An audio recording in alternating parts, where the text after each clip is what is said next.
మనలో మనలో ఎన్నో ఆవరణలు ఉంటాయి, వృత్తులు ఉంటాయి, వికారాలు ఉంటాయి. వాటి నుంచి మనకి సంకల్పాలు పుడతాయి, ఆ సంకల్పాల నుంచి కోరికలు పుడతాయి. ఆ కోరికలకి అంత ఉండదు.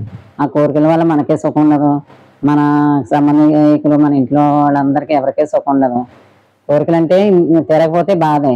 వీటన్నిటినీ మనం వదిలించుకోవాలంటే మన ఈ ఈ కరుడు కట్టిన ఈ ఈ ఈ కోరికలు, ఈ సంకల్పాలు, ఈ కరుడు కట్టిన భావాలు ఇవన్నిటిని వదిలించుకోవాలంటే పరమాత్మ తత్వంలో పరమాత్మను గురించి ఆయన గురించి స్మృతిలో ఉంటేనే మనకి ఈ ఆవరణలో ఈ కరుడు కట్టిన ఈ గుణాలు ఇవన్నిటినీ మనం వదిలించుకోవడానికి అదొక్కటే మార్గం.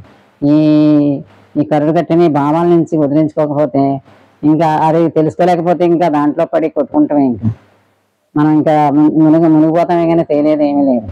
అది తెలుసుకుని జ్ఞానం వల్ల ఒకటి ఒకటి మనలో ఈ భావాలు ఉన్నాయి, ఈ ఆవరణలు ఉన్నాయి, ఈ మాలిన్యాలు ఉన్నాయి, ఇవన్నీ అనుకుని మనం వాటి నుంచి తపస్సు చేత అయినా సరే మనం వదిలించుకోవాలి, లేకపోతే జన్మాంతరాలకు వచ్చేస్తాం.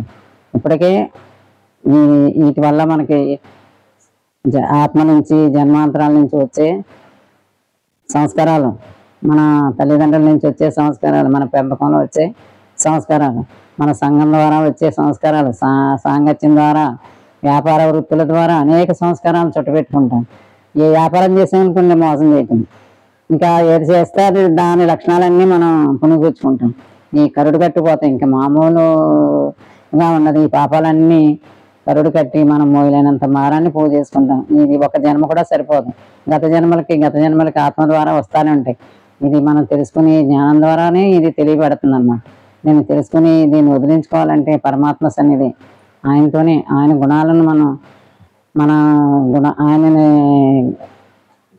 ప్రేమతో, ఆయన పైన అపేక్షతో ఈ అన్నిటికీ వదిలించుకోవాలన్న సంకల్పంతో, మంచి సంకల్పంతో మనం ఈ భావాల్ని కరుడు కట్టిన ఈ ఆవరణని అన్నిటిని వదిలించుకోవటానికి ప్రయత్నం చేసి మనం తపస్సు చేయాలి. తపస్సు ఎంత చేసినా కూడా మనం వదలలేదు అంటే అది మన ప్రయత్న లోపమే, మనలో శుద్ధి లేదు.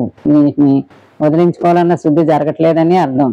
మనం అలా కాదు, సాధన మార్గం ద్వారా మనం నిశ్చయంగా బలంగా మనం అనుకుని మన దీనిపై మనం గట్టిగా ప్రయత్నం చేసి గట్టి ప్రయత్నంతో ఇవన్నిటిని ఆవరణని ఒకదాన్ని ఈ సాంగత్యాల్లో వచ్చిన దాన్ని, గత జన్మ నుంచి వచ్చిన దాన్ని, ఆత్మలో స్థిరమై ఉన్నదాన్ని ఇవన్నిటినీ తెలుసుకుంటూ ఒకదాన్ని పడగొట్టుకుంటాం. చివరికి ఏమవ్వాలి? ఎండి వాడిపోయిన పువ్వు ఎలా రాలిపోద్దో అలా తేలికై రాలిపోలే, కానీ గత జన్మలకి ముందు జన్మలకి తీసుకెళ్ళకూడదు. అలా మనం ఇది ఎలా వస్తుంది? జ్ఞానం ద్వారానే తెలియబడుతుంది. ఈ సాధన మార్గంలో మనం తెలుసుకోవాలి. ఆ సాధన ఎలా వస్తుంది? యోగం ద్వారా సాధన జీవితం వస్తుంది. కనుక ఇటు తిప్పి మళ్ళీ యోగం ద్వారా ఇంక చివరికి అదే మార్గం. దాన్నే నేను చెప్తున్నానని అనుకుంటారేమో మీరంతా. నిజానికి నాకు తెలిసిన మార్గం అదొకటే.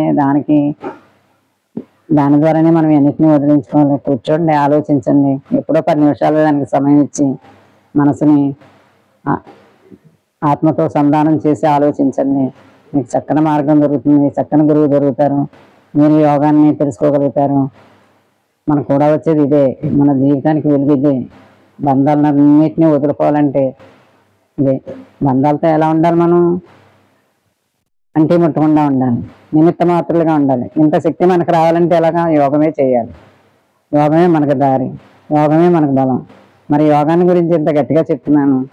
మీరు ఎవరైనా కొంతమంది అయినా దీన్ని ఇందులో ఒక్కటే మీరు తీసుకున్న చివరికి ఆ మార్గంలో మీరు బలపడతారు. ఎప్పుడో ఒకప్పుడు మీకు దీన్ని విలువ తెలుస్తుంది అనమాట.